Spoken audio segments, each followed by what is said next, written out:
സ്നേഹമുള്ളവരെ, അസിസിയിലൂടെയുള്ള തീർത്ഥാടന യാത്ര നമുക്ക് ഒരുമിച്ച് തുടരാം. വിശുദ്ധ ഫ്രാൻസിസിനെ മനസ്സിലാക്കാതെ നമുക്ക് പോർച്ചുഗലിലെ ദണ്ഡ വിമോചനമോ മനസ്സിലാക്കാനായിട്ട് സാധിക്കുകയില്ല. അതിനാൽ തന്നെ വിശുദ്ധ ഫ്രാൻസിസിന്റെ മാനസാന്തര ജീവിതത്തിലേക്ക് നമുക്ക് തിരിച്ചു വരാം. നിറയൗവനത്തിൽ പ്രഭുകുമാരനാകാൻ ആഗ്രഹിച്ചുകൊണ്ട് കൂട്ടുകാരോടൊത്ത് ആർത്തുല്ലസിച്ച് അടിച്ചു പൊളിച്ച് നടക്കുമ്പോൾ യജമാനനെ സേവിക്കാനുള്ള വിളി കേട്ടുകൊണ്ട് അതിന് പ്രത്യുത്തരം നൽകിക്കൊണ്ട് തൻ്റെ ജീവിതം മുഴുവനും ഈശോയ്ക്ക് സമർപ്പിക്കുകയാണ്. വീട്ടിൽ വന്ന് ഫ്രാൻസിസ് ഒച്ചപ്പാടുകളിൽ നിന്നൊക്കെ മാറി നിശബ്ദനായ പ്രാർത്ഥനയിലേക്ക് മാറുകയാണ്. ദൈവഹിതം തിരിച്ചറിയുവാനായിട്ട് ഫ്രാൻസിസ് അങ്ങനെ വേവലാതിപ്പെട്ട് നടക്കുകയാണ്. അവിടുന്ന് ഫ്രാൻസിസ് റോമിലേക്ക് തീർത്ഥാടനത്തിനായിട്ട് പോകുന്നു. വിശുദ്ധ പത്രോസ്ലീഹായുടെയും പൗലോസ്ലീഹായുടെയും കബറിടങ്ങളിൽ പ്രാർത്ഥിച്ച് അവരുടെ അനുഗ്രഹം മേടിച്ചുകൊണ്ട് തുടങ്ങുകയാണ്. അവിടുന്ന് പോരുമ്പോൾ ഭിക്ഷക്കാർ വിശുദ്ധ ഫ്രാൻസിസിന് ചുറ്റും കൂടുന്നു. തൻ്റെ കയ്യിലുള്ളതെല്ലാം ഫ്രാൻസിസ് കൊടുക്കുന്നു. മേൽക്കുപ്പായം പോലും അവർക്ക് ഒരുക്കൊടുത്തുകൊണ്ട് അവരിൽ ഒരുവനായി എളിമയിൽ നിന്ന് ഫ്രാൻസിസ് ആരംഭിക്കുക. അവിടെ നിന്ന് അടിച്ചു പൊളിച്ച് നടന്നവൻ ആയ നിശബ്ദതയിലേക്ക് കൂപ്പുകുത്തുകയാണ്. ദൈവഹിതം അന്വേഷിച്ചുകൊണ്ട് സുബാസിയോ വനത്തിൽ പ്രാർത്ഥനയിലായിരിക്കുന്നു. വിശുദ്ധ മദർ തെരേസ പറയുന്നത് പോലെ പ്രാർത്ഥനയിൽ നിശബ്ദതയിൽ നിന്ന് പ്രാർത്ഥനയും പ്രാർത്ഥനയിൽ നിന്ന് സ്നേഹവും ഉടലെടുക്കുന്നത് പോലെ ഫ്രാൻസിസിലെ ദൈവസ്നേഹം നിറഞ്ഞു.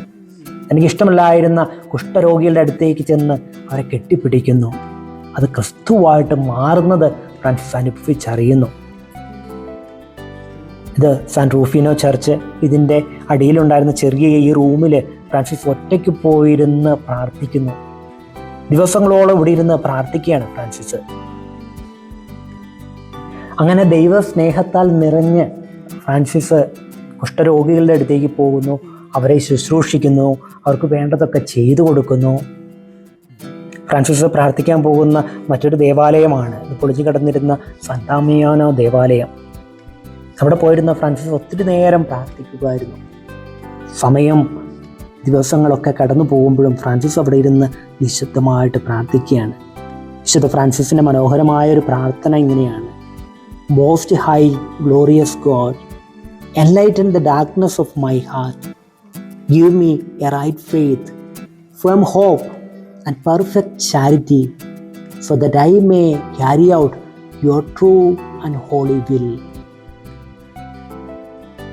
ദൈവഹിതം വെളിപ്പെട്ട് കിട്ടുവാനായിട്ട് ഫ്രാൻസിസ് പ്രാർത്ഥിക്കുമ്പോൾ സാന്താമിയാനോ ദേവാലയത്തിലെ കുരിശിൽ നിന്ന് ഈശോയുടെ സ്വരം കേൾക്കുകയാണ്: എൻ്റെ ആലയം പുതുക്കി പണിയുക.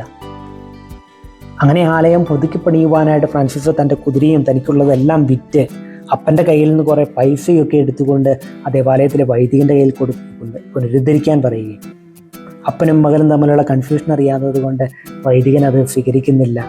പിന്നീട് പീറ്റർ ബെർണാദൻ ഇതാ പുറകെ വരുന്നു. അങ്ങനെ ഫ്രാൻസിസിനെ കൊണ്ടുപോയി തൻ്റെ വീട്ടിലെ ഒരു റൂമിൽ ഫ്രാൻസിസിനെ പൂട്ടിയിടുകയാണ്. അവിടെ ഇരുന്ന് ഫ്രാൻസിസ് പ്രാർത്ഥിക്കുന്നു. അമ്മ പീക്ക ഫ്രാൻസിസിനെ തുറന്നു വിടുന്നു. വീണ്ടും ഫ്രാൻസിസ് പാവപ്പെട്ടവരെ സേവിക്കുവാനായിട്ട് തൻ്റെ അപ്പൻ്റെ കടയിൽ നിന്നുള്ള തുണികളൊക്കെ എടുത്ത് പാവപ്പെട്ടവർക്ക് കൊടുക്കുന്നു. അതാ മറ്റൊരു ദിവസം ഫ്രാൻസിസ് ആ കടയിൽ നിന്ന് തുണികളൊക്കെ എല്ലാവർക്കും എറിഞ്ഞു കൊടുക്കുക, എല്ലാവർക്കും കൊടുക്കുക. ഇതാണ് ആ ദേവാലയം. ഇന്നിത് ബ്ലെസഡ് കാർലോ അക്വിറ്റസിൻ്റെ ശരീരം വെച്ചിരിക്കുന്ന ദേവാലയമാണ്. അന്ന് അസിസിയിലെ മെത്രാൻ്റെ മുന്നിലേക്ക് ഫ്രാൻസിസിനെ വലിച്ചഴിച്ചു കൊണ്ടുവന്ന് പീറ്റർ ബെർണാദൻ പറഞ്ഞു: ഇനി എനിക്കിങ്ങനെ ഒരു മകൻ വേണ്ട. ഇവൻ എൻ്റെ എല്ലാം നശിപ്പിക്കുന്നു. ഇവൻ എടുത്തുകൊണ്ടുപോയതെല്ലാം എനിക്ക് തിരികെ വേണമെന്ന് വാശി പിടിക്കുമ്പോൾ തൻ്റെ ഉടുവസ്ത്രങ്ങളെല്ലാം അഴിച്ച് ഇത് അപ്പൻ്റേതാണെന്ന് പറഞ്ഞുകൊണ്ട് കൊടുത്ത്, ഇനി അപ്പനുമായിട്ടൊരു ബന്ധവുമില്ല, എൻ്റെ അപ്പൻ ഇനി സ്വർഗസ്ഥനായ പിതാവാണെന്ന് പറഞ്ഞ് എല്ലാ ബന്ധനങ്ങളും ഉപേക്ഷിച്ച് ഫ്രാൻസിസ് പുതുജന്മം പ്രാപിക്കുകയാണ്.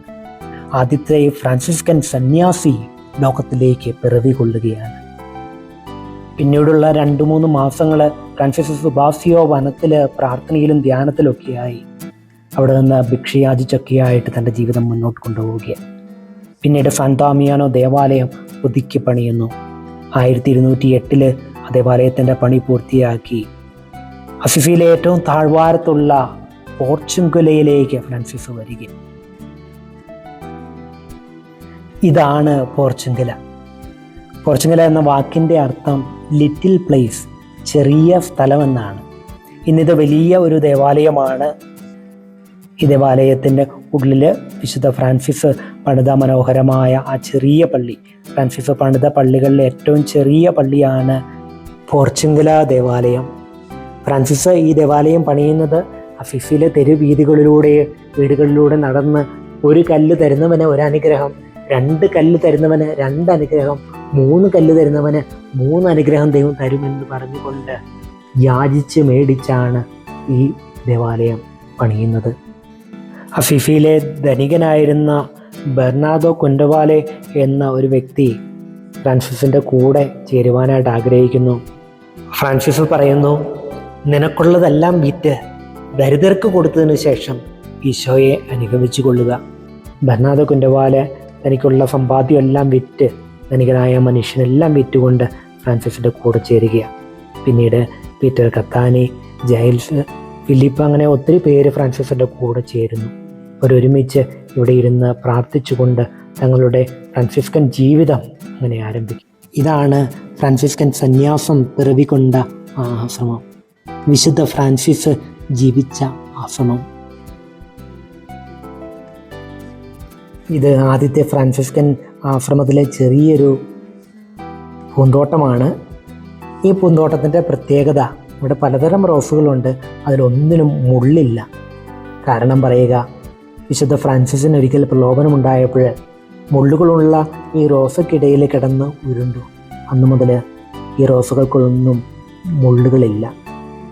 ഇത് ഫ്രാൻസിസ്കൻ സന്യാസം ജനിച്ച് വളർന്ന, ഫ്രാൻസിസ്കൻ സന്യാസത്തിൻ്റെ പിള്ളത്തൊട്ടിൽ എന്നറിയപ്പെടുന്ന പോർച്ചുഗൽ ആശ്രമം. ഇവിടെ ഒത്തിരി സന്യാസികൾ, ഫ്രാൻസിസ്കൻ സന്യാസികൾ ജീവിച്ചിരുന്നു. ഇന്നും ഒത്തിരി പേര് ജീവിക്കുന്നു. ദൈവസ്നേഹത്താൽ കത്തിജ്വലിച്ച വിശുദ്ധ ഫ്രാൻസിസിൻ്റെ ജീവിതം ഒത്തിരി നമുക്ക് പറയാനും പഠിക്കാനും ഉണ്ട്. എന്നാൽ പോർച്ചുഗൽ ദണ്ഡവിമോചനം നമുക്ക് കാണേണ്ടതുകൊണ്ട് അത് പിന്നീടാകാം.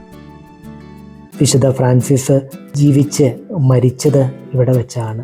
സ്നേഹമുള്ളവരെ, ഇനി നമുക്ക് പോർച്ചുഗൽ ദണ്ഡവിമോചനം എന്താണെന്ന് മനസ്സിലാക്കാം.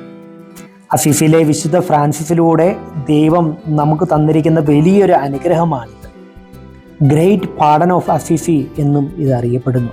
ഈ ദേവാലയത്തിൽ വന്ന് പ്രാർത്ഥിക്കുന്നവർക്ക് അവരുടെ പാപകടങ്ങളിൽ നിന്ന് മോചിതരായിരിക്കുവാനും നന്മയിലും വിശുദ്ധിയിലും ജീവിച്ച് സ്വർഗത്തിൽ ഇടം കിട്ടുവാനുള്ള അനുഗ്രഹം നൽകണമേ എന്ന് പരിശുദ്ധ അമ്മയുടെ മാധ്യസ്ഥം വഴി ഈശോയോട് പ്രാർത്ഥിച്ചു.